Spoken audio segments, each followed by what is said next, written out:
Hey there, this is guitarist Eric Skye coming at you with another lesson for the guitar note at theguitarnote.com.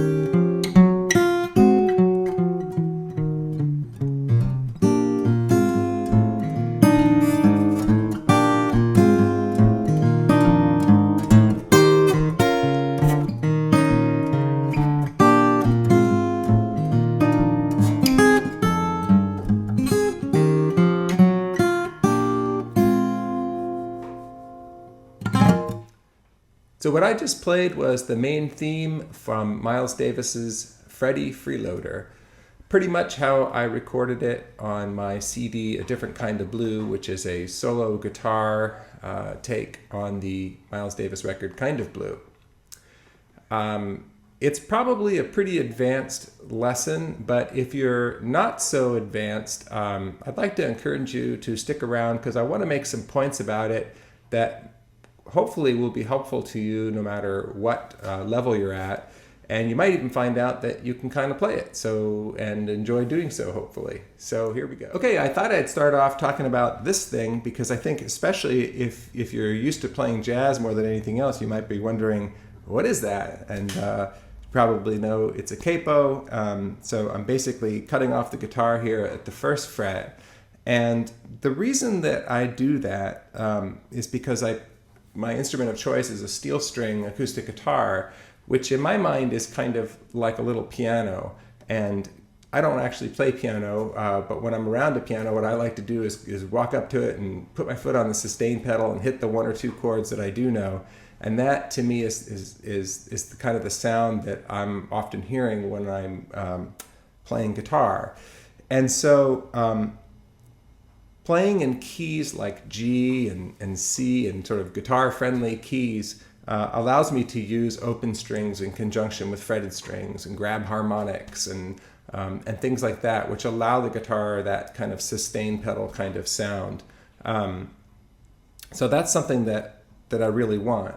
And yet, at the same time, I do feel that a lot of the jazz standards and things like that really sit better in my ear when they are in the original key, which is often something like B flat in this case, or A flat or something like that. So I use capos. There's some other reasons I use capos. There's a lot of chord voicings that you could get with a capo that you can't get otherwise. There's just even a chord like that would require me about a foot long index finger in order to get that C and F there. So there's some sort of unique voicings that you can get on the guitar by sort of fretting up high and then having the open strings ring. Some sort of Bill Evans type voicings, actually. So anyway, that's what the capo's about. Next up, I'd just like to take a few minutes and talk about the bigger picture of what I'm doing here and how this might apply to other solo guitar playing that you like to do that has nothing to do with jazz or walking bass lines or really anything that you play. But part of what I was doing in Freddie Freeloader might be called multitasking, right? Because I'm kind of playing a little bit of a bass line. I'm trying to get that melody line, which is the horns kind of going ba, ba, right? There's three horns, so I got three notes. That's kind of the melody. It's a pretty simple melody, which I like. Makes my job easy. And then there's this bass line. Oops. Something like that. And then there's these little sort of chord stabs that are a little on the dissonant side that I'm kind of putting in there just to kind of mix it up a little bit, just to kind of make it sound like your neighbor left their car alarm on, right? I kind of like that kind of sound. But really, it's sort of three parts happening at the same time. It's multitasking. And anytime you're playing solo guitar, that is, no one's singing and you're playing the melody and some semblance of the chords or bass at the same time. So basically all of classical guitar and contemporary fingerstyle. But when you're doing that, you are making polyphonic music. You have separate parts moving. And I think the point I want to make about this is a lot of times with students, and I'm going to have a hard time saying this, so bear with me, but I think obviously we're doing one thing, we're playing the guitar, but a lot of people sort of approach that. They just sort of see all three parts at once and just try to think of it as one big part that they need to do. However, I think, and again, this is sort of splitting hairs, but I think you really want to think about the parts as independently as possible, because in order for it to sound, I guess, convincing, for want of a better term, is for those parts to have some of the idiosyncrasies of the parts that they're mimicking. So, for example, with this tune, with the bass line, it's tempting to just play, and I probably do get into this sometimes too, but it's tempting to just play it very sort of straight and just, but you wouldn't hire a bass player to play like that, right? I mean, a good bass player is going to sort of do some pull-offs and stuff, because those big giant strings, you want to kind of get off to those open strings as much as you can. They're likely to slide into some of the notes. They're liable to move their hand around a little bit to get different sounds. So just like anything else, these are the little things that bring the music to life. So with the melody, on the other hand, I think the way I hear it is a very sort of smooth, sort of three horns playing with equal volume, but they're sustaining, right? They're not. So we want to be careful we just don't go. You get the idea. I mean, unless that's what you hear, that's cool too then. And then that little sort of stab of the dissonant chord there, I sort of hear that as being sort of just a little kind of syncopated and a short sort of thing. Although I could make it a long one too. The idea is to play sort of consciously. In other words, don't just do a short one because that's all you can do. Do it because that's what you're hearing. Verse versa with a long one. I'll demonstrate what I mean in a minute. But the important point is to think of those as three separate things as best that you can. I mean, obviously, it's like juggling plates too, or raking leaves in the wind is often how I feel. But I think the way to get a step in that direction is to practice one of the parts independently for a really long time. So this bass line of boom, boom, boom, I would sit and put on a movie and just grab your guitar and just do that for a really, really long time. Most people really underestimate what we mean by a really long time, but I think hours of doing that would have it to the point where it's now much closer to being an unconscious thing. And that's a good thing, because now you're ready to put the next part on. So let's say you've got this. And what I'm doing is I'm getting a little piece of the chord there at the, let's see, that's the 5th fret relative to the capo. So now this is 0 and this is 1. So that's the 5th fret. So that would be the 6th fret. So it's giving me a little B flat 7 chord. So see, I'm going 1, 2, 3, let's see. 1 and 2, 3, 4, 1 and 2, 3, 4. In all seriousness, I mean, at some point in my life, I sat and did that for hours and hours and hours. So to the point that I can talk and do it at the same time, sort of. So that means I'm probably ready to add in this little thing here. So that's a short one, that's a long one. Let's see if I can reverse it.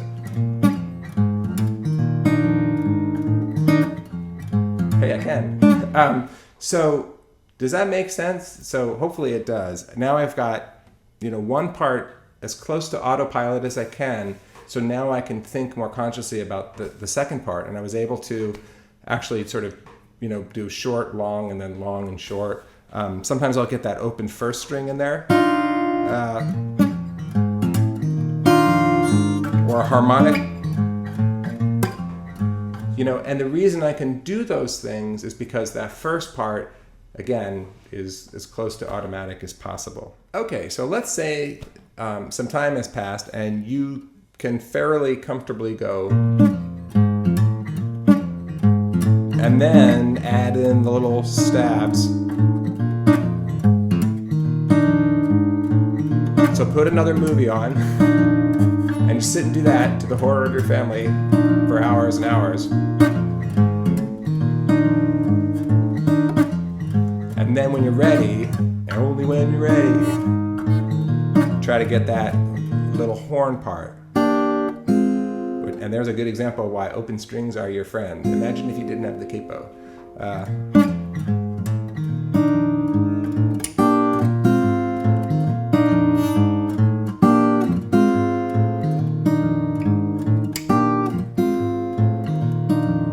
So again, not to beat the point into the ground, but now I have the first part, spent a lot of time with it, pretty comfortable with it. Added the second part, spent more time, fairly comfortable with that, even though it's a little more weight on the bar. And then finally I got that third part in there.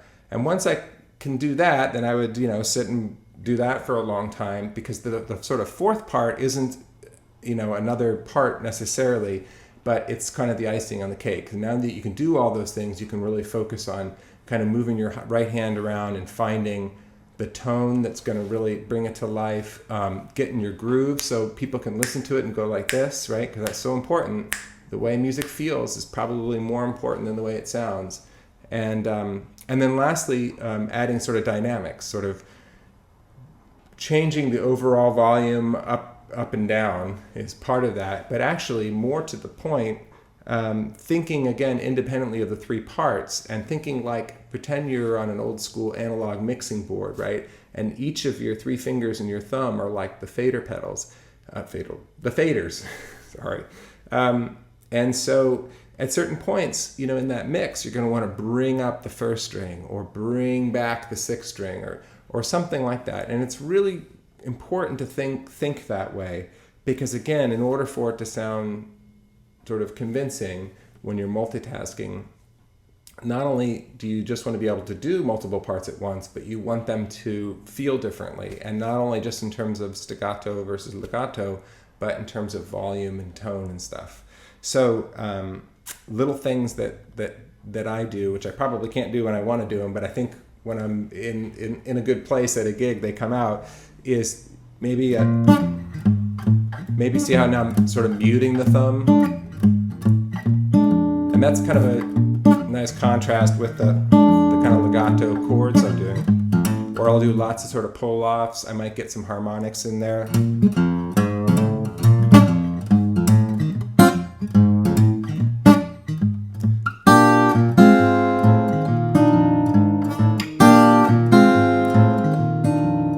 So in that case, I'm sort of exaggerating a little bit, but I'm really laying into the, or I might slide into it or something like that.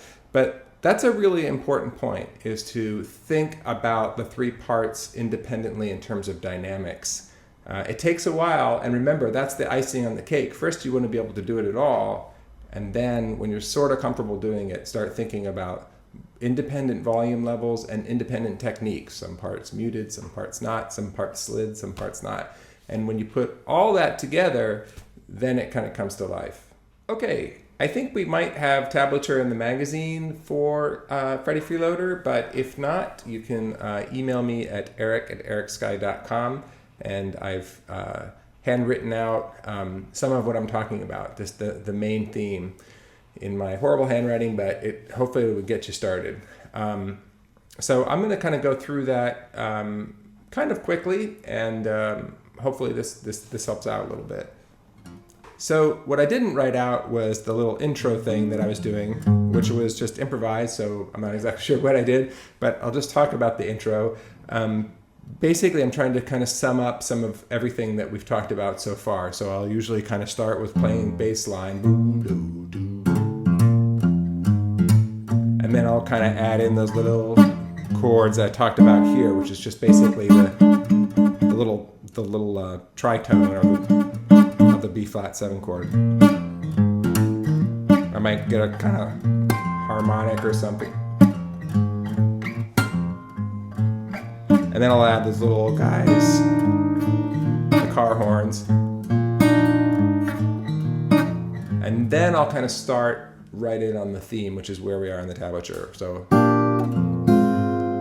want to break this down really, really slowly for you. I might leave the stabs out at first. And maybe before I do, I want to make a quick comment about fingerings, if it's possible to do this quickly.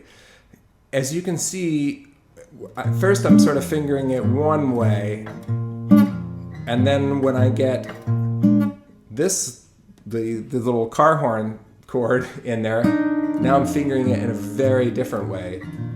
And then when I get the theme in it, I'm sort of combining both fingerings. So rather than write out all the fingerings, which I won't do because I'm lazy, one, and two, you might find other fingerings that work. But the criteria for a working fingering is this: you don't want to have to sacrifice the parts. So if the bass is going to have a very legato sound, then you want to use the right fingers, the fingers that allow you to do that. And if you want this to ring, you know, again, you got to just think about which fingers are going to work for you. I mean, I'll show you what works for me. I'm just using my first finger over and over again for this.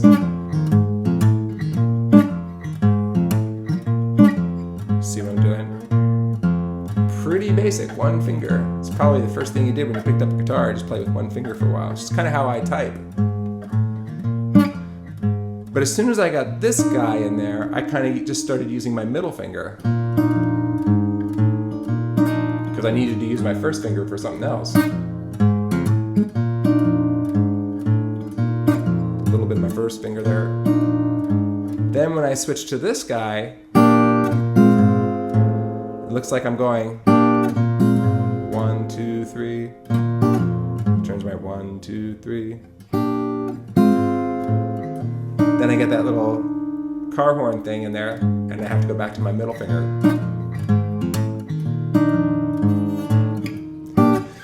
Fingerings are tricky.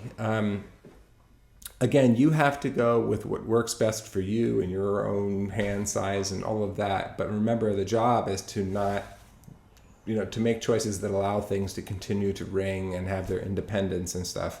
And once you find a fingering, try to stick to it, because I think that once muscle memory kind of kicks in and you do it the same way each time, you get to the place where you can play it more unconsciously much quicker. Okay, so now I'm going to very quickly move through the tablature.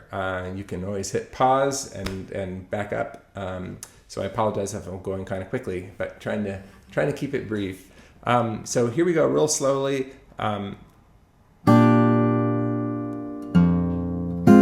So that's kind of 1, 2, and so that, although that's not actually the way Miles did it, but it's the way I'm doing it. I'm putting that second chord sort of in between the second and third bass note, which is between the second and third beat. So 1, 2, and 3, 4. So there you go. That's something that you can, again, sit and listen to NPR for an hour and just try to do.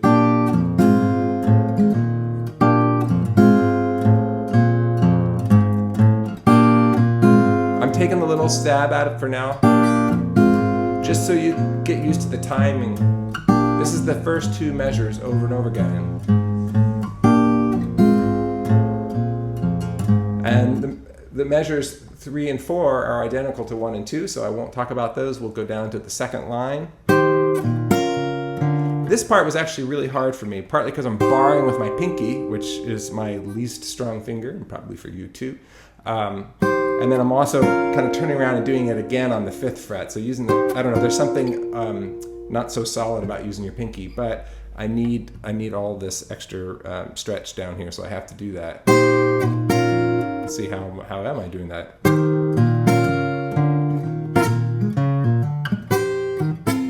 Oops, not well. So that's what's going on with that. And then it returns back. The second half of the second line is the same as the first 4 measures of the first line. So there's a lot of repeating of the same stuff. We like that. Okay, so the last note of the second line is a pickup to the next line, which is the turnaround. So let me see if I can play that slowly. I'm looking at the tablature here.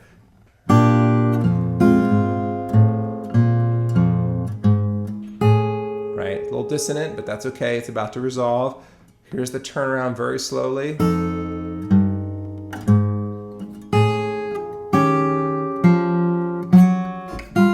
And here's the A flat 7 part. This is the second half of the third line. This part's tricky. And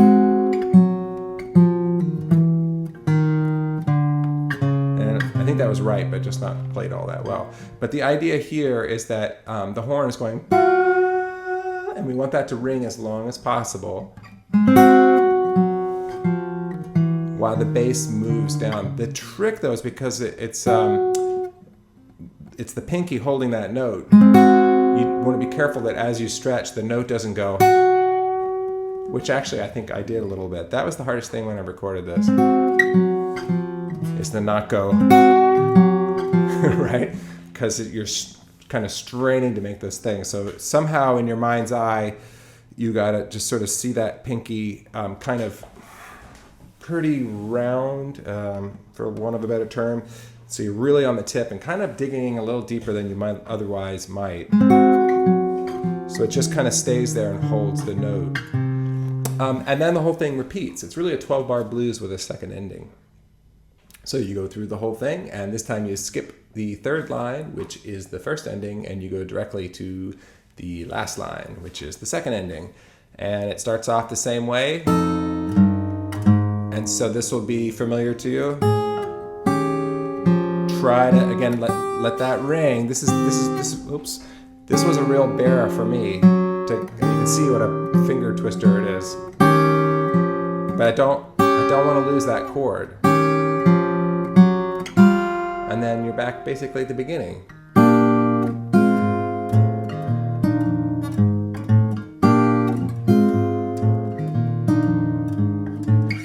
And that's how I play the main theme to Freddie Freeloader on my CD. From there, just so you know, usually I go into a long improvisation thing at gigs and stuff, and I usually abandon the bass line. There was a time when I did more bass lines like that, and I would try to keep it going. For me, it's very, very hard. Unlike the piano where I have one hand that can do the bass and another hand that can play chords and improvise, I only really have these 4 fingers and some open strings. And so the bass line itself sort of occupies so much of your technique and your thinking and all of that. It really leaves, in my mind, it doesn't leave much room to be able to sort of improvise in scales and arpeggios, the little thing. It's more like you just get a note or two here and there. So when I have done things in the past with it, a lot of it was sort of written out in advance, and I had to really work it all out. So nowadays, I prefer to cheat and just kind of go to a much simpler bass line, or even lose the bass line when I go into sort of a single note improvisation mode. So what I might do is go from playing from 4 bass notes per bar, 1 on every beat. I might just go to 2. And again, this is a great thing about having sort of open strings. My bass line might now be 1, 2, 3, 4, 1, 2. So a little bit more guitaristic, or a lot more guitaristic. So I'm getting B flat on the 5th string, and then my 5th of that chord for the second bass note is just the open 6th string, which is F. So I'm just going boom, boom. Incidentally, for the E flat chord, I can do the same thing with the 4th and the 5th string. See, this is the easy way. Don't ever do anything hard. I heard Joe Pass say that once, and now I think I understand what he's getting at. And then for the 6th string, I got my E right there. So it's all kind of right there in open strings. A little exercise before I go that you can try to do as just sort of a bonus towards working your way to being able to improvise and do this at the same time. This is still hard for me, and it's something I really enjoyed working on, is just sort of forget the song for a minute and just pretend now it's just a vamp. In other words, staying on 2 measures over and over again. So just kind of go 1, 2, 3, 4, 1, 2, 3, 4. And then see if you can keep that going and maybe take the pentatonic and go down it. So your pentatonic, the truth is I might use something different than the pentatonic, like arpeggios, see some of my other lessons. But let's just take the pentatonic because I bet you know it. And it looks like I do too. So, okay, so you got your little pentatonic. And just see if you can kind of keep that going at the same time. So maybe go down it. Kind of right on the beat. And then see if you can kind of go. Whoops, maybe I can't. So there I'm going one, I'm playing eighth notes. Or you could try triplets.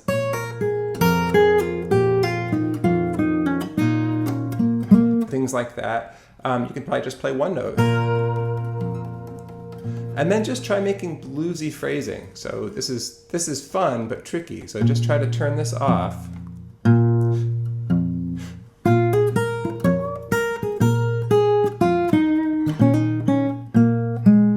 So I just played two bass notes in a row. So it's really tricky.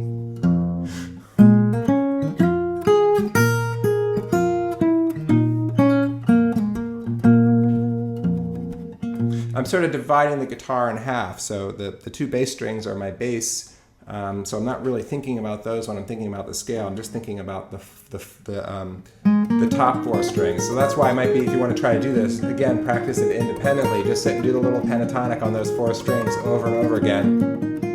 Actually, extra credit if you can play it elsewhere on the guitar.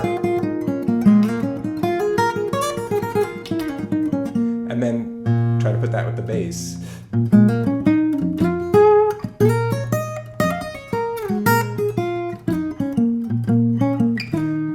And once you're fairly good at it, see I can't talk and do it at the same time, then try moving it up a fourth. So you're playing the fourth string and the fifth string and sort of limiting your melodic ideas to the top three strings, because that's all the room you got left. So it might be something like, see, take two. And then back. And eventually get the sixth string. Although there's not an open string to get that secondary bass note, so this can be a little bit of a $10 thing. I'll kind of reach over and grab it. Let's see, or can I? There it is. See how it came over? Got that. So what did I do there? Aha.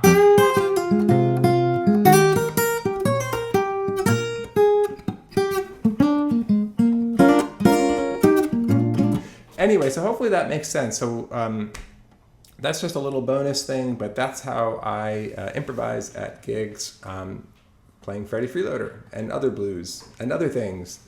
All right, that's all I know.